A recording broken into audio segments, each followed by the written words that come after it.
एक गांव में एक तांत्रिक रहता था। वो आसपास के कई गांव में मशहूर था, क्योंकि जब भी किसी गांव में किसी चुड़ैल, भूत या कोई भी पारलौकिक चक्कर होता, तो वही तांत्रिक उससे उन गांव वालों को आजादी दिलाता। उसे सभी चुड़ैल का शिकारी कहा करते थे। एक बार पास के इब्राहिमपुर गांव में किसी खतरनाक चुड़ैल का साया आ गया। इस वजह से पूरे गांव ने रात को निकलना ही बंद कर दिया था। लेकिन इससे गांव वालों की दिनचर्या पर काफी असर पड़ने लगा।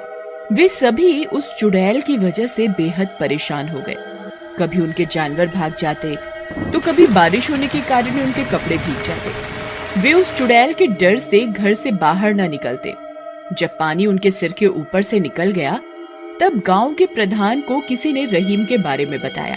अरे मियाँ प्रधान जी, हम कब तक यूं ही घरों में छुपे रहेंगे और हमारा कोई ना कोई भी शहीद होता रहेगा। आप कुछ करते क्यों नहीं इस चुड़ैल की समस्या का? अब क्या बताऊं मोटू भाई, पूजा पाठ हवन सब करवा लिया, लेकिन ये चुड़ैल तो शांत ही नहीं हो रही। न जाने वो इतनी खून की प्यासी क्यों है। प्रधान जी, मैंने सुना है पास के लक्ष्मणपुर गांव में एक बहुत ही ताकतवर तांत्रिक रहता है। वो किसी भी प्रकार के भूत पिशाच चुड़ैल को अपने वश में कर लेता है। वो इतना ताकतवर है कि सब उसे चुड़ैल का शिकारी कहते हैं। हमें उससे बात करनी चाहिए, शायद अब वही हमारी मदद कर सकता है। ठीक है, कल सुबह होते ही मैं लक्ष्मणपुर जाऊंगा और उस तांत्रिक को यहाँ लेकर आऊंगा। चलो अब घर चलते हैं, सूरज ढलने वाला है, कहीं वो चुड़ैल ही उठा के न ले जाए।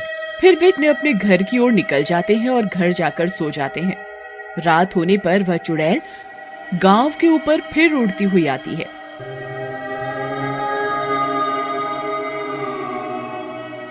इस बार पर प्रधान जी लक्ष्मणपुर के लिए निकल पड़ते हैं। कुछ देर में वे लक्ष्मणपुर पहुंच जाते हैं। वह पास बैठे एक दुकानदार से उस चुड़ैल के शिकारी का पता पूछते हैं। अरे भाई मिठाई वाले, मुझे ये चुड़ैल का शिकारी करके जो मशहूर तांत्रिक है वो कहाँ मिलेगा?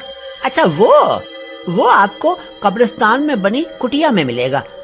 आप इस रास्ते से सीधा निकल जाइए। कब्रिस्तान? क्यों डरा रहे हो भाई? मैं तो पहले ही गांव की उड़ने वाली चुड़ैल से परेशान हूँ। तुम और कब्रिस्तान भेज दो, कहीं कोई दूसरी चुड़ैल गले पड़ गई तो लेने के देने पड़ जाएंगे।